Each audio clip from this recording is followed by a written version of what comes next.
Graça e paz, paz do Senhor, meus queridos amigos, meus queridos irmãos. Estamos dando início a mais uma escola bíblica dominical aqui pelo Facebook da Igreja Cristã da Trindade. Nós estamos aí no dia 4 de outubro, já estamos iniciando um novo trimestre com uma nova lição, né? O último trimestre desse ano e nós vamos começar aqui uma nova revista. Vamos esperar um pouquinho aqui que o pessoal está entrando. Sejam bem-vindos. Queridos, esse trimestre nós vamos estudar o livro de Jó. Vocês estão vendo aí no nosso slide a fragilidade humana e a soberania de Deus, o sofrimento e a restauração de Jó. Então, nós vamos estudar aí um dos livros mais fascinantes, mais espetacular da Bíblia, né? Que é o livro de Jó. O livro de Jó. E o que torna esse livro um livro tão importante, um livro tão maravilhoso, realmente uma pérola que nós temos dentro das escrituras, da Escritura Sagrada. O livro de Jó é um livro que foi escrito, aliás, que a história dele aconteceu há mais de 4.000 anos atrás. E a mensagem, a história que está contida neste livro é uma história atual, é uma mensagem extremamente atual. Né? Apesar do seu tempo, são mais de 4.000 anos, os temas que ali são desenvolvidos são temas que são muito importantes nos dias de hoje, são temas que tocam o ser humano profundamente, são questões que foram levantadas há mais de 4.000 anos, mas que continuam vivas no nosso tempo. Pois bem, então vamos começar a nossa aula e vamos começar pela leitura bíblica, que ela está lá em 2 Timóteo, no capítulo 3, versículo 16, depois nós vamos ler Ezequiel, capítulo 14, versículo 14, 19 e 20, e por fim Tiago, capítulo 5, versículo 11. Então vamos começar com 2 Timóteo, no capítulo 3, versículo 16. Toda a Escritura é inspirada por Deus e útil para o ensino, para a repreensão, para a correção e para a instrução na justiça. Eu grifei aqui a palavra inspirada, e antes de nós continuarmos a leitura, eu gostaria de fazer aqui algumas observações com relação à inspiração da Bíblia. Né?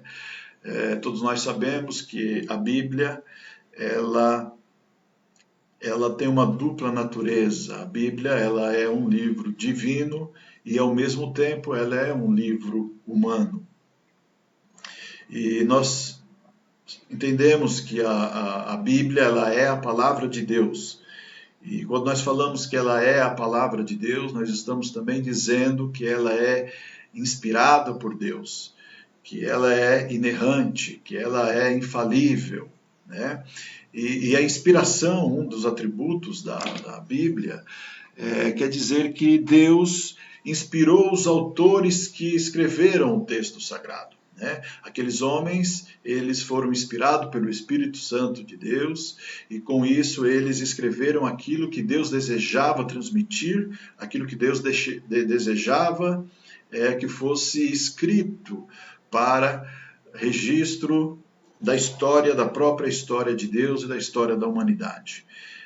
Então a inspiração, quando nós falamos de inspiração divina, dos autores inspirados por Deus, como Timóteo está dizendo aqui, nós estamos dizendo que aqueles homens, eles receberam de Deus e escreveram conforme a sua cultura, escreveram conforme a sua formação, né? Então, aqui nós vamos ter a parte humana, né? A parte humana das Escrituras. É quando o homem ele vai escrever de acordo com o contexto histórico em que ele está vivendo, a época em que ele está vivendo, né? Dentro do conhecimento que ele tem, da gramática, conhecimento cultural, tudo isso é usado por Deus. Então o homem ele tem essa liberdade diante da supervisão de Deus.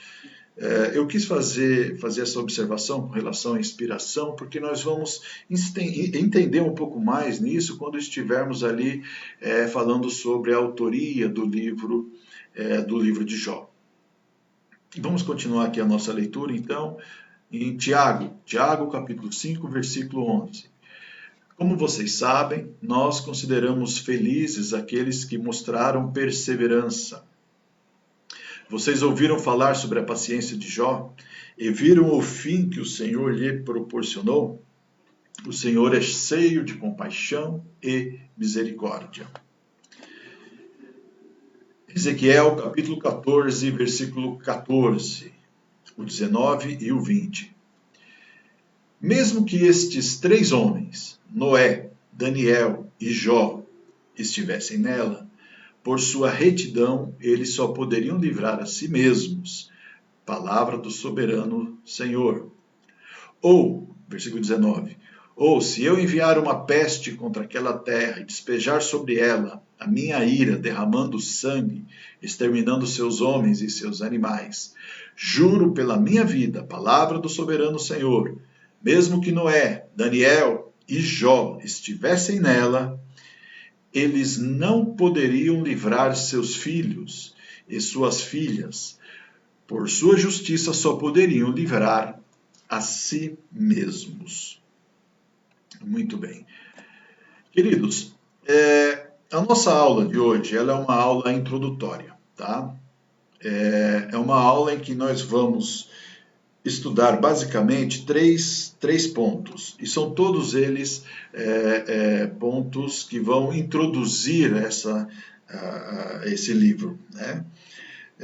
Bem, a lição desse trimestre foi escrita, né, pelo comentarista foi comentada por José Gonçalves. Ele é um teólogo da Assembleia de Deus, ali líder da Assembleia de Deus de Água Branca, no Piauí, e ele é um teólogo importante nas Assembleias de Deus e um homem muito, muito estudioso. Então, assim, nós temos muito a aprender com essa lição nesse trimestre, tá?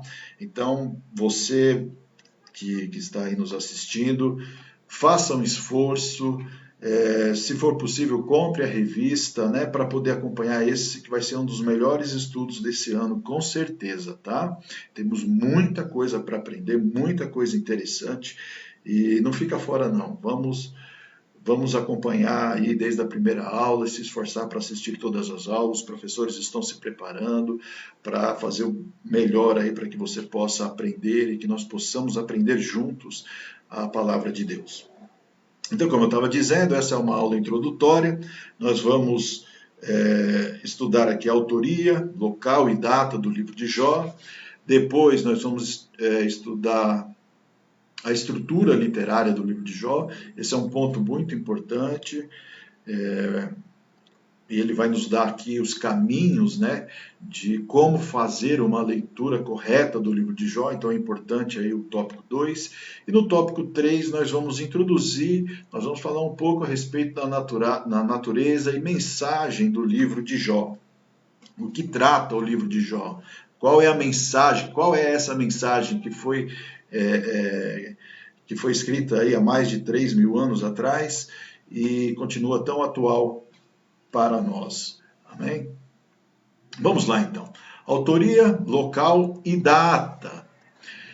Vamos começar aqui com os principais personagens. Quem são aqueles que vão nos envolver nessa história, nesse livro, durante esse trimestre? Primeiro, Deus. Depois Jó. Satanás também aparece.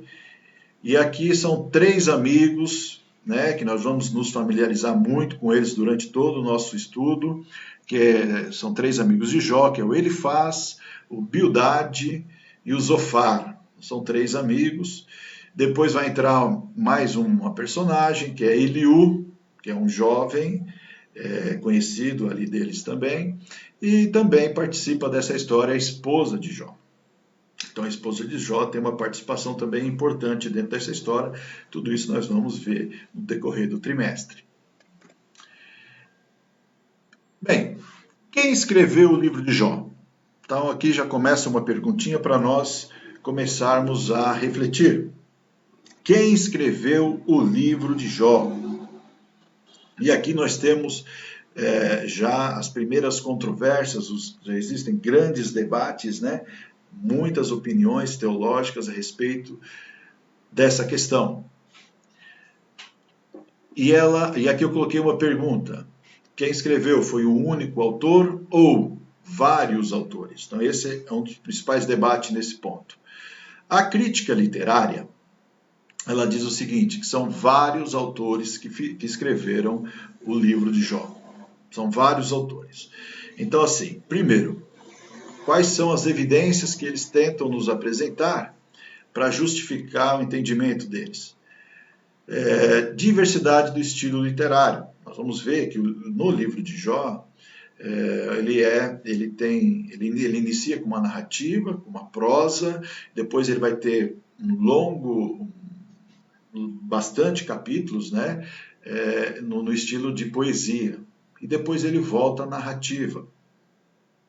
Então, essa questão de ter vários estilos, alguns pensadores, alguns estudiosos, comentaristas, entendem que não seria o mesmo autor, né? Pois não teria o domínio tanto na prosa como na poesia. Não faz muito sentido isso. A gente vai ver que existem várias obras literárias daquele período, e ali na região que circundava Jó, Egito, na própria Mesopotâmia, que existiam literaturas que tinham dentro do seu corpo tanto poesia como prosa. Então, eu acho que essa evidência não é tão forte.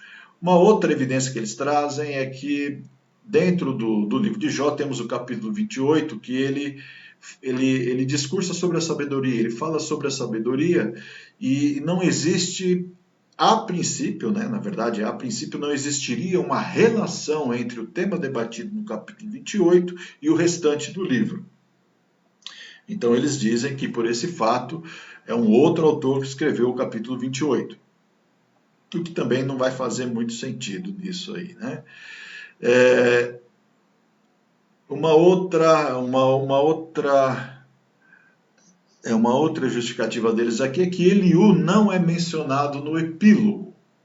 Então, lá no final do livro, quando Deus começa a falar, nós vamos daqui a pouco entender como é a estrutura desse livro, não é mencionado o nome de Eliú. E Eliú teve uma participação importante também dentro dos discursos, dentro do diálogo com Jó.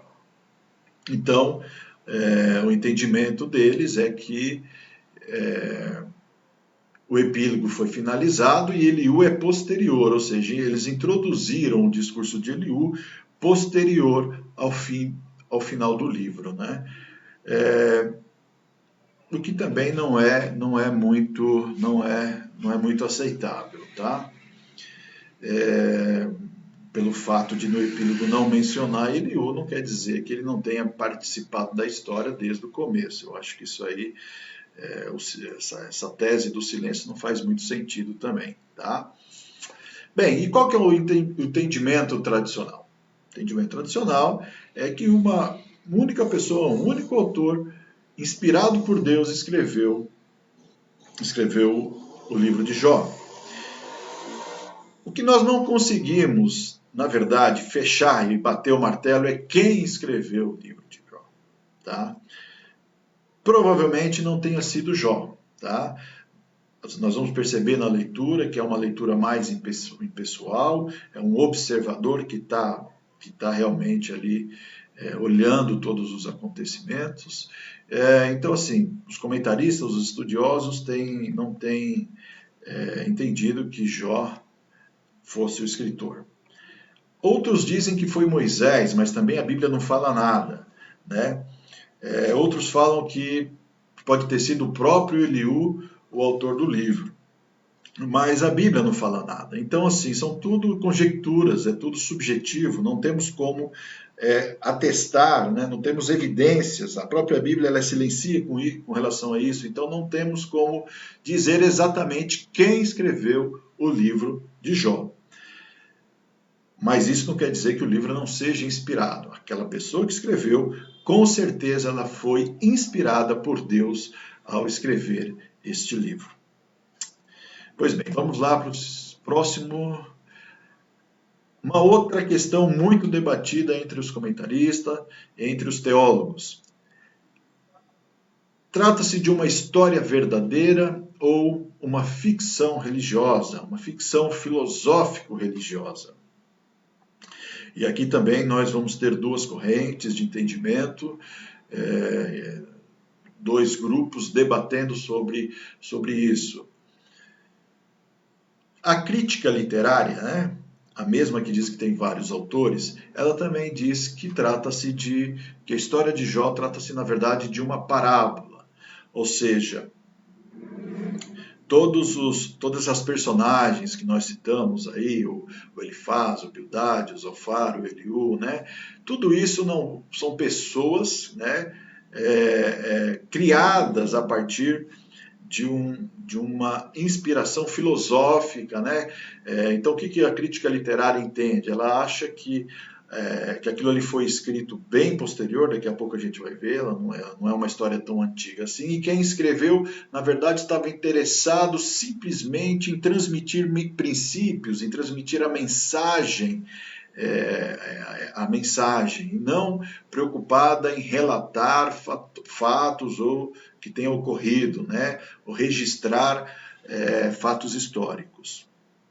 E quais são os argumentos que a crítica literária apresenta para justificar esse entendimento? Primeiro, o diálogo entre Deus e Satanás, né?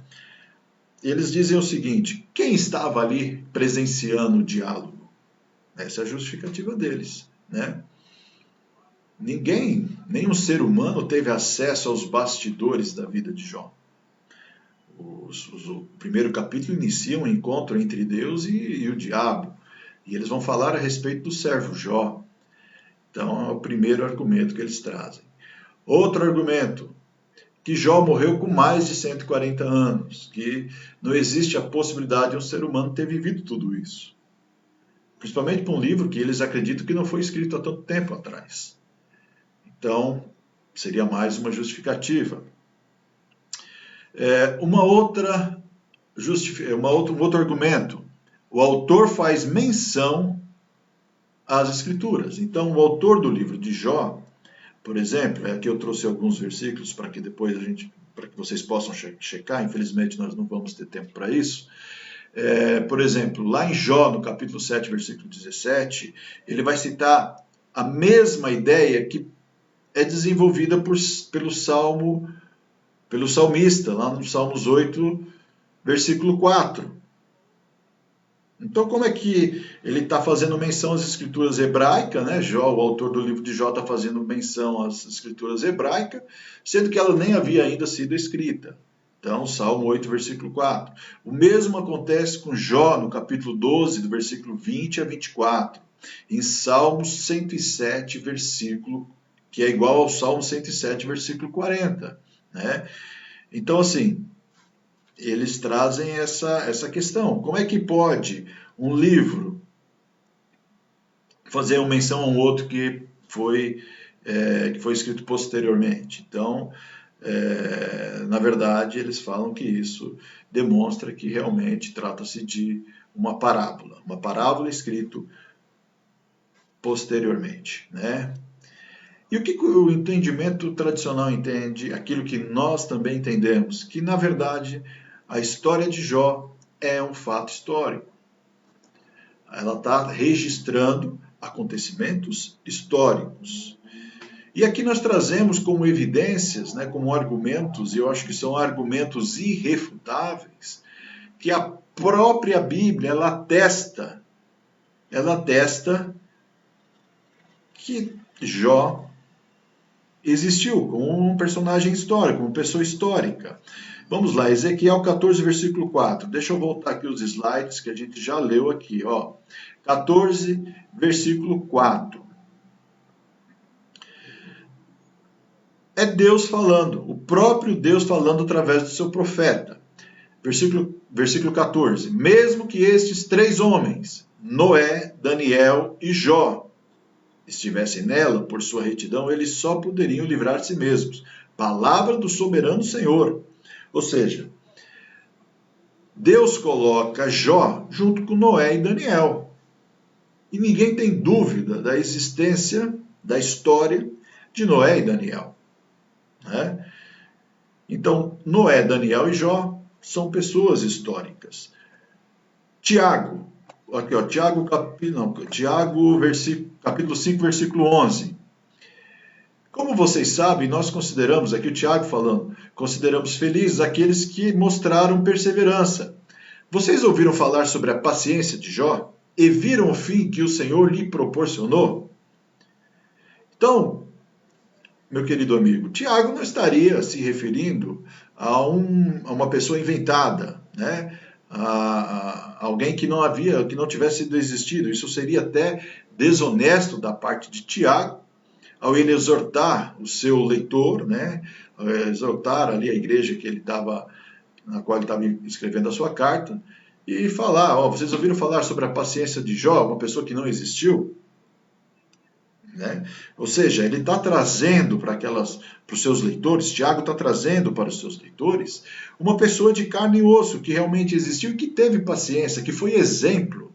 Pode se ater a esse exemplo, que é um exemplo vivo de alguém que existiu e passou por tudo aquilo. Então, a história de Jó não é uma parábola, tá? A história de Jó não é uma parábola.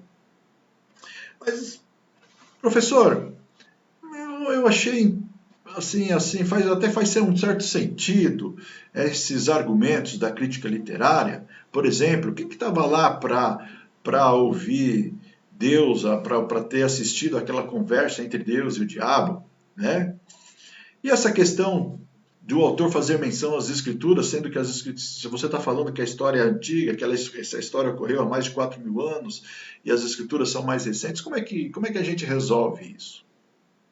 Pois bem, temos aí duas argumentações possíveis. A primeira é o seguinte, nós vamos ver daqui a pouco, a história ela ocorreu há mais de 4.000 anos. Porém, o livro foi escrito mais recentemente. Então, o livro foi registrado no período mais recente, ele registrou uma história muito antiga. Tá? Pode ser que houve uma glosa de quem escreveu. Então, se essa pessoa escreveu no tempo em que as escrituras hebraicas já existiam, ele pode ter feito uma glosa e ter colocado as ideias do salmista no texto. Essa é uma possibilidade. Agora, a outra possibilidade, a que eu mais me alinho, que eu entendo que é a mais correta, aquilo que nós já falamos no início da aula. Por isso que eu fiz menção e expliquei o que seria inspiração de Deus. Autores inspirados por Deus. Se é Deus, se é o Espírito Santo que inspira a pessoa a escrever um livro, ele pode ter inspirado a mesma ideia. Não tem problema nenhum. O Espírito Santo está supervisionando e inspirando os autores bíblicos. E não importa o distanciamento temporal entre esses autores.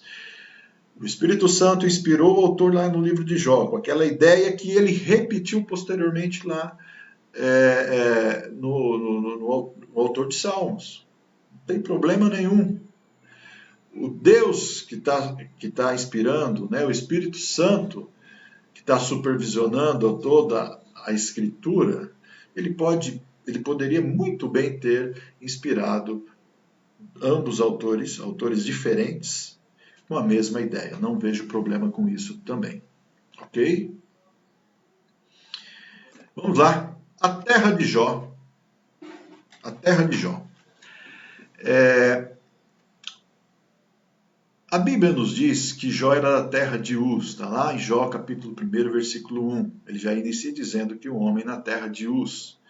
Ocorre que a Bíblia não situa geograficamente esse local. Essa localização ela não é mais repetida.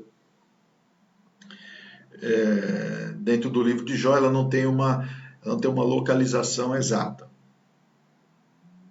Porém, nós vamos ver que um dos amigos de Jó, deixa eu ver aqui quem que é, ele era da cidade de Temar, que é ali na região. Essa já é uma cidade que tem localização geográfica e ela fica dentro do reino de Edom. Tá? E outra informação que o livro de Jó nos traz é que ali Jó era o homem mais rico do Oriente. Então, quando a gente começa a concatenar essas ideias, tudo leva a crer que a terra de Jó está localizada ali no sul do reino de Israel. Vocês vão olhar aqui no mapinha, vocês viram que está pintado em amarelo o reino de Edom, né? Provavelmente, então, Jó está ali na divisa com a Arábia e o reino de Israel, tá? É uma região, essa região da Mesopotâmia, bem ao oriente e já próximo às tribos árabes, né? Então, assim, nós não conseguimos também identificar a origem de Jó, né? Mas provavelmente ele tem origem dos povos árabes também, que teve contato com Deus, né? Então, nós estamos vendo no mapa aí embaixo, pintadinho de amarelo, provavelmente a região onde Jó estava, onde estava a terra de Uz, tá? Vamos lá. A época de Jó. Então, a maioria dos comentaristas, situa os fatos narrados no livro de Jó dentro do período patriarcal. Então, a época em que ocorreram os fatos, o acontecimento histórico, é na era patriarcal. Não quando foi escrito. É aqui que nós vamos ter que trabalhar bem, entender bem isso aqui. Então, a época em que ocorreram os fatos era patriarcal. Por que era patriarcal? Quais são as evidências bíblicas que demonstram que a história toda se desenrolou nessa época? Primeiro, Jó no capítulo 1, versículo 5. Jó capítulo 1, versículo 5 nos diz que Jó ele era sacerdote da sua própria casa. Jó ele era sacerdote da sua própria casa. Só que nessa época ainda não existia o sacerdócio. O sacerdócio ele foi uma instituição divina dada a Moisés. Então tudo indica, né, que era Jó que orava pelos seus filhos, Jó orava pelo pecado dos seus filhos, oferecia sacrifício pelos seus filhos. Então ele oficiava, né, ele exercia ali um sacerdócio não oficial. Não oficial, porque o oficial foi instituído com Moisés. Então, nós a partir daí, nós inferimos que esse sacerdócio, né, que não oficial que Jó exercia, é anterior a Moisés, então está ali dentro, ou antes de Abraão, na mesma, o contemporâneo de Abraão, está naquela época. Outra evidência, as filhas de Jó eram co-herdeira com os filhos. Está lá em Jó 42, versículo 15, né? Então, quando Jó ia repartir a herança, tanto filhos como filhas, homens e mulheres, recebiam a sua parte na herança, o que não existe dentro da lei mosaica. A lei mosaica ela tem um sistema de repartição de bens entre os herdeiros bem diferente do que Jó praticou. Então, Jó está anterior, mais uma evidência demonstrando que Jó está está numa época anterior à lei mosaica, anterior a Moisés. Outra evidência que nós vamos encontrar dentro do texto bíblico, a palavra hebraica quesitá, que quer dizer dinheiro, ela só aparece em outras duas ocasiões na Bíblia. Em Gênesis 33:19 e Josué 24:32. Em ambas passagens estão relacionadas a um período anterior a Moisés. Ou seja, tudo isso indica que ele estava dentro da área da época patriarcal. Uma outra, realmente, Jó viveu 140 anos, que é uma das críticas feitas lá pelo pessoal da crítica literária. Mas nessa época patriarcal, era comum os homens viverem mais, tá?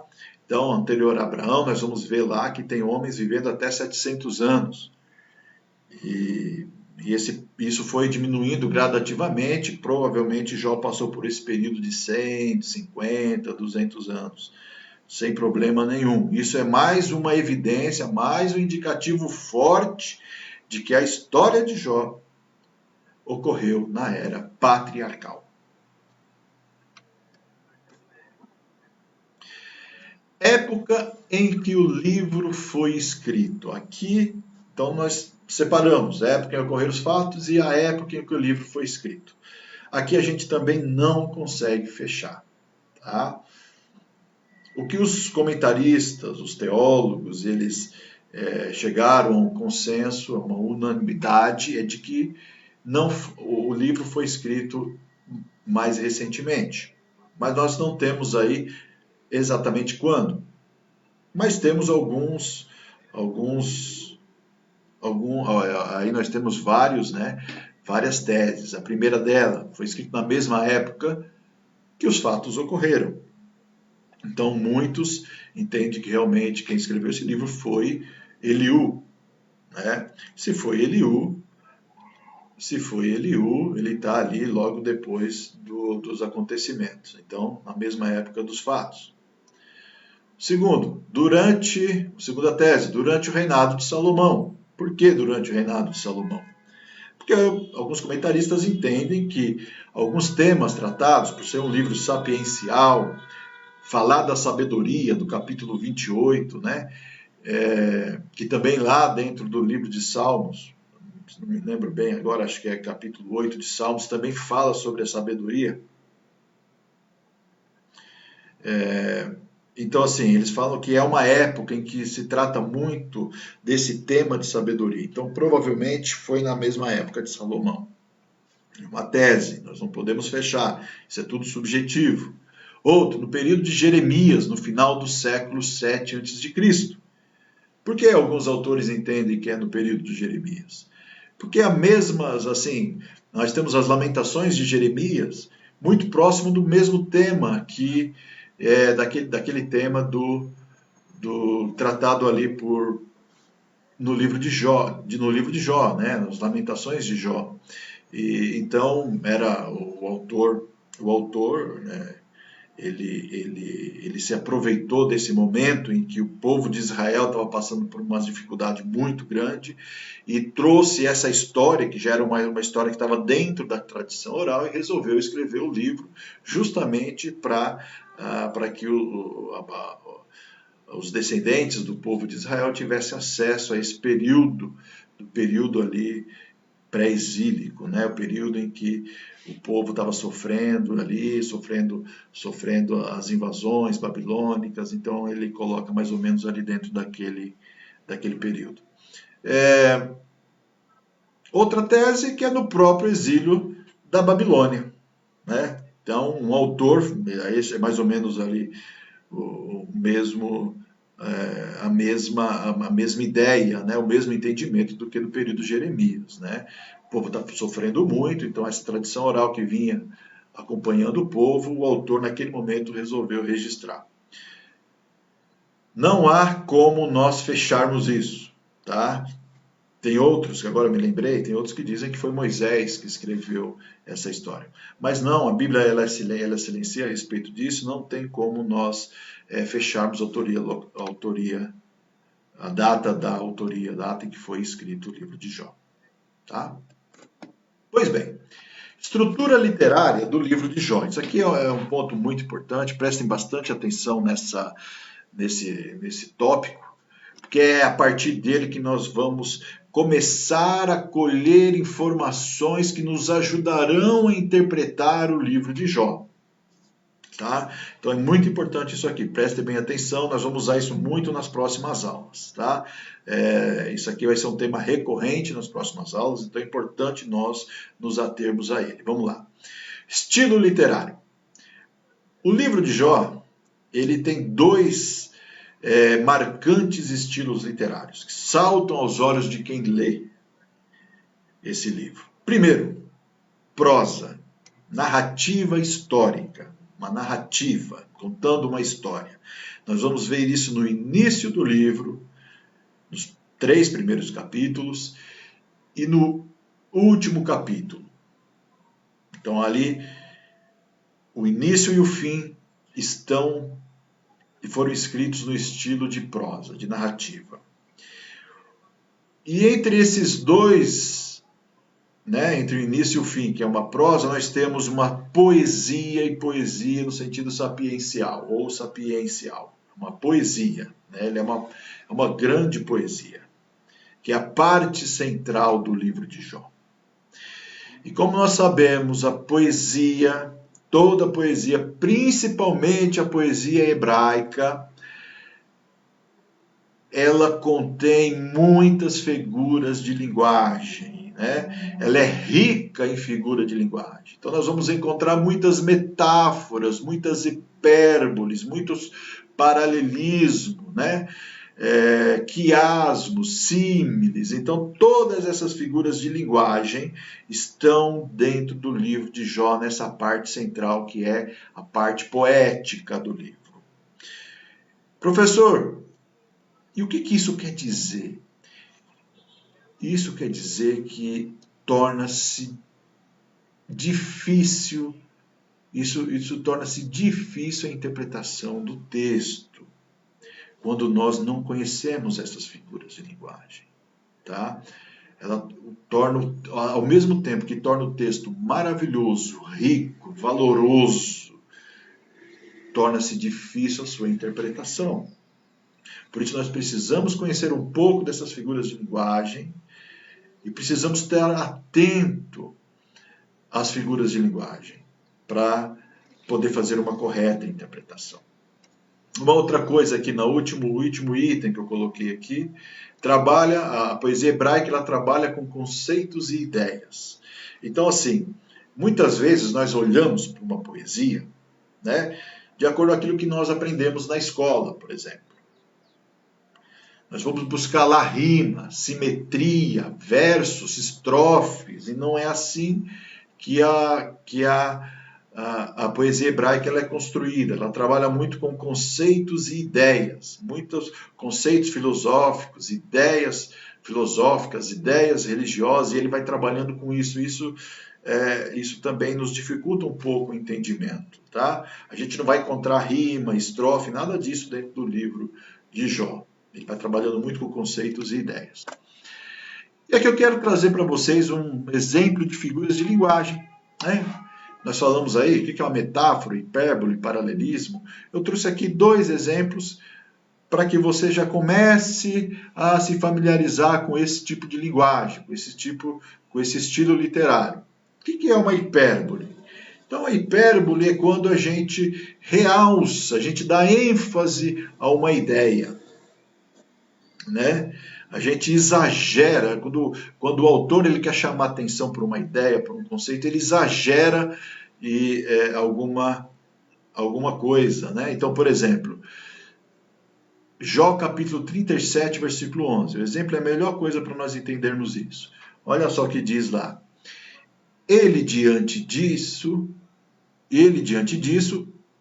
meu coração bate aceleradamente. Então, diante disso, o meu coração bate aceleradamente e salta do seu lugar. Olha só, ele está dizendo que ele está tão acelerado, mas está tão acelerado com aquele acontecimento que o coração saltou do lugar. É uma hipérbole, É uma hipérbole. Isso que é uma hipérbole. E o que é um paralelismo? O que é um paralelismo? Tem muito paralelismo dentro do livro de Jó. Temos diversos tipos de paralelismos. Temos paralelismo antitético, em que ele quer desenvolver no mesmo versículo, no mesmo trecho, ideias contraditórias, ele quer chamar atenção para ideias contraditórias. Tem paralelismos sinônimos, que é esse paralelismo que nós vamos ver aqui. Ou seja, ele quer reforçar uma ideia num verso e ele quer reforçar essa ideia num verso com outras palavras no segundo verso. Por exemplo, olha aí no Jó 4, versículo 17. Poderá algum mortal ser mais justo que Deus? Esse é o primeiro verso. Poderá algum mortal ser mais justo que Deus? E aí no segundo verso ele reforça a mesma ideia com palavras diferentes. Poderá algum homem ser mais puro que seu Criador? Né? Você viu que eu coloquei ali, eu pintei as palavras que ele reforça com palavras diferentes que reforçam a mesma ideia. Olha lá, em amarelo, mortal e homem. Em azulzinho claro, mais justo, mais puro. Em rosa, Deus, Criador. Então ele vai construir muitos versículos, muitos versos com essa estrutura baseada no paralelismo. Aqui são sinônimos, são ideias, é a mesma ideia com palavras diferentes.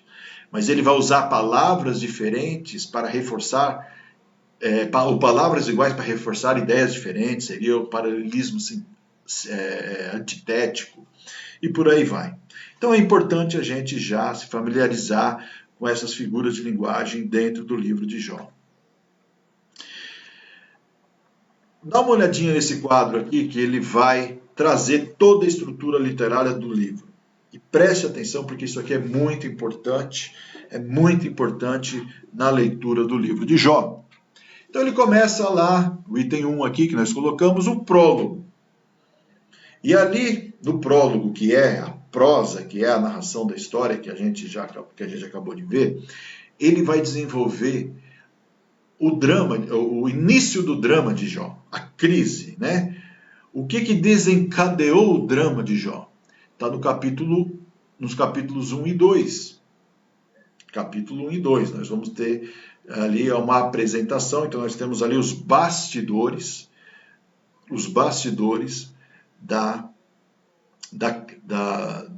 do drama de Jó. Então ali nós vamos encontrar Deus tendo um encontro com Satanás, com o diabo vem de rodear o mundo, vai diante de Deus e chama a atenção de Deus com relação ao servo Jó, né?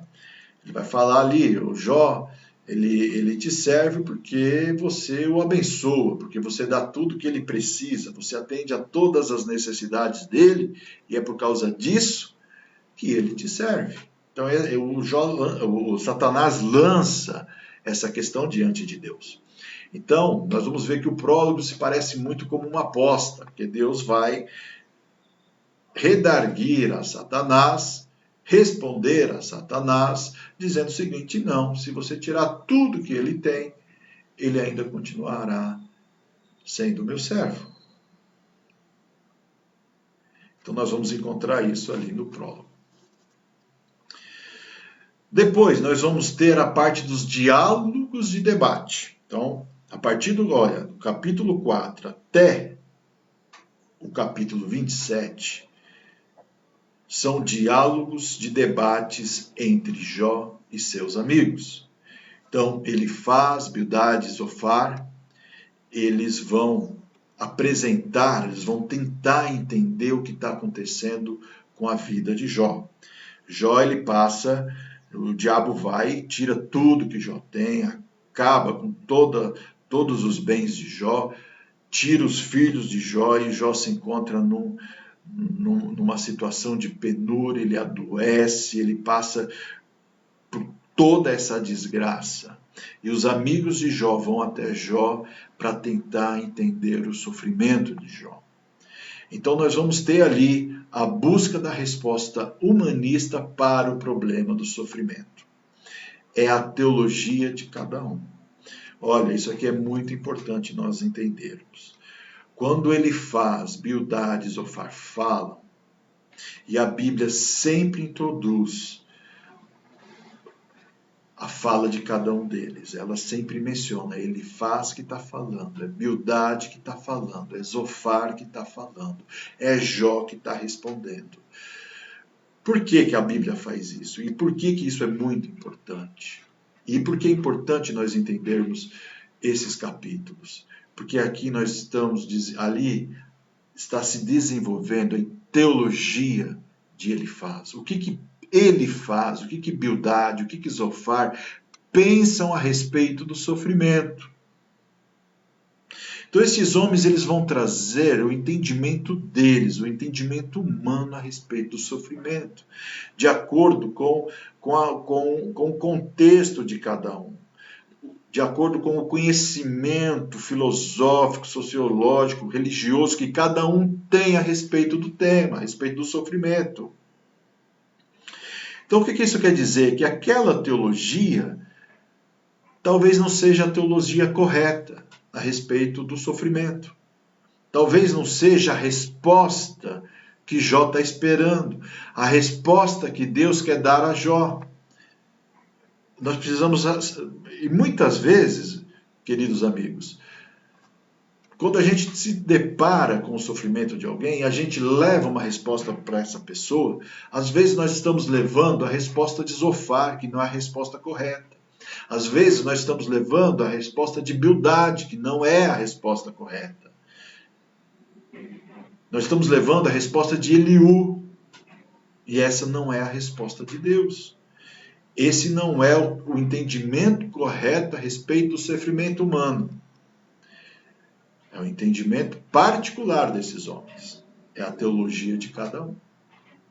Então nós vamos aprender a teologia de cada um deles nas próximas aulas. Por isso que eu falo para você, fique atento, participe das aulas, vá até o fim, porque nós queremos aprender, saber o que cada um desses homens pensam a respeito do sofrimento. E eu quero aprender para ver se eu não estou cometendo o mesmo erro que eles. Entenderam? O item 3, discurso sobre a sabedoria. De fato, nós temos ali no capítulo 28 um discurso maravilhoso a respeito do que é a sabedoria. Item 4. Aí nós vamos começar os discursos monólogos. O item 2 são diálogos de debates. Esses homens falam e Jó responde. O homem fala e Jó responde. Quando chega aqui no item 4, nós temos os discursos monólogos. Nós vamos ter, do capítulo 29 a 41, o monólogo de Jó, então o discurso de Jó, que é maravilhoso também. O discurso de Eliú, que não pode ser desprezado, tem bastante coisa para se aprender ali, mas como eu disse, sempre com ressalvas, porque é Eliú que está falando, mas ele traz valiosos ensinos, né, dentro do discurso dele. E o discurso de Deus, que aí a gente tem que só abaixar a cabeça, não é verdade? Tem que abaixar a cabeça e nós vamos entender isso quando chegar o momento propício. E 5, que é o epílogo, desfecho da história, que está lá no capítulo 42. Tá? Então, toda vez que nós formos ler o livro de Jó, precisamos levar em consideração essa estrutura literária. Ela é muito importante para nós entendermos o livro de Jó. Ela é muito importante para nos ajudar a interpretar o livro de Jó. Tá bom? Vamos lá para o último item da nossa aula, que é o tema do livro de Jó. Né? Qual é o verdadeiro tema desse livro? O que nós vamos aprender durante esse trimestre? O que nós vamos desenvolver a cada aula a respeito das teologias, a respeito do principal tema desse livro? Pois bem, queridos, alguns dizem, na verdade, assim, o livro de Jó ele tem vários temas. Ele fala a respeito de várias coisas. Ele vai falar realmente a respeito do sofrimento humano, de fé, da soberania de Deus. Ele vai falar sobre a realidade do diabo, tá? ele vai falar sobre como devemos entender a sabedoria. Então, assim, são vários temas. Mas eu entendo o seguinte, ele tem um tema principal e esse tema ele é composto por 3 assuntos. Eu entendo que esse tema principal ele é uma unidade de temas que engloba sofrimento humano, fé e soberania de Deus. O sofrimento humano e fé. São 3 temas que se interrelacionam. Eles estão intimamente ligados um ao outro, tá? Então, assim, diante do sofrimento humano, o sofrimento humano nos leva à fé no Deus soberano. Entende como eles estão ligados? As circunstâncias adversas nos instigam a ter fé num Deus soberano. Então esses 3 temas eles se interrelacionam.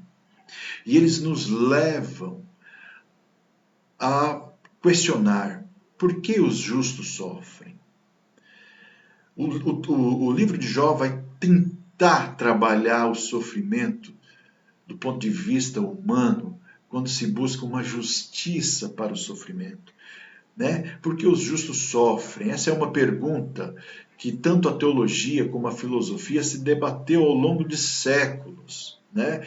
É aquilo que nós chamamos de teodiceia. O que é a teodiceia? A teodiceia tenta buscar resposta para as questões envolvendo um Deus soberano, um Deus justo, um Deus amoroso, diante do sofrimento injusto. Né? Por que crianças elas sofrem se existe um Deus que ele é justo, que existe um Deus que ele é amoroso? Por que existe o sofrimento humano se existe um Deus todo-poderoso que poderia simplesmente acabar com todo o sofrimento? Então essas questões envolvendo Deus e o sofrimento são debatidas pela filosofia, são debatidas dentro da teologia. E nós vamos aprender isso dentro do livro de Jó também. A importância da fé. E aqui eu estou dizendo uma fé absoluta, uma fé incondicional, uma fé desinteressada. Existe esse tipo de fé? Lá no início do livro de Jó é colocada essa questão. O diabo fala para Deus, Deus, Jó só te serve porque você dá tudo para ele. Tira tudo dele, vamos ver se ele vai continuar te servindo. Então isso nos leva a questionar, existe uma fé desinteressada? Nós vamos também trabalhar isso no decorrer desse trimestre. Soberania de Deus, pode o homem compreender a Deus? Qual é a distância ontológica entre Deus transcendente e a criatura? Existe uma possibilidade de nós compreendermos a imensidão do que é Deus? Nós vamos tratar isso a respeito da soberania de Deus. Então, esses 3 temas, na verdade, na minha compreensão, eles formam uma unidade temática dentro do livro de Jó. São 3 assuntos formando uma unidade temática dentro do livro de Jó, que nós vamos desenvolver nas próximas aulas. E a principal mensagem que esse livro vai nos trazer é a seguinte: a importante questão, no final das contas, não é por que sofremos. Não é o porquê do nosso sofrimento, mas como vamos reagir diante do sofrimento. Eu acho que essa é a grande lição. Muitas vezes nós queremos saber o porquê que sofremos. Nós queremos respostas e às vezes respostas imediatas para a nossa dor. Mas eu entendo, e nós vamos ver isso através daquilo que a gente vai aprender no decorrer desse trimestre, que às vezes nós não vamos ter respostas diretas para os nossos sofrimentos. Mas com o livro de Jó nós vamos aprender a reagir às adversidades. Nós vamos aprender a se portar e a enfrentar o sofrimento que nós passamos. Por isso que o livro de Jó é um livro tão atual. Por isso que o livro de Jó, ele é um livro que foi escrito há tanto tempo, mas ele trata de assuntos tão universais, tão humanos e tão importantes, principalmente para os dias tão difíceis que nós estamos vivendo, né? Diante do sofrimento dessa pandemia, diante de perdas, milhares e milhares de pessoas que se foram, como encarar todos esses problemas, qual que é a resposta que a Bíblia nos traz para esse momento que nós estamos passando. Por isso, mais uma vez, eu quero reforçar contigo, vamos estudar até o fim, não vamos perder essa aula. Gente, é uma lição maravilhosa e tão propícia para o momento em que nós estamos passando. Amém? Tá bom, terminamos a nossa aula. Eu agradeço aí a atenção de vocês, ter ficado conosco durante esses 50 minutos e que Deus possa abençoá-los grandiosamente e até a próxima aula. Quero encerrar com uma pequena oração. Bendito Deus e poderoso Pai, mais uma vez nós te agradecemos por esse momento em que nós podemos refletir e aprender um pouco mais a respeito da tua palavra.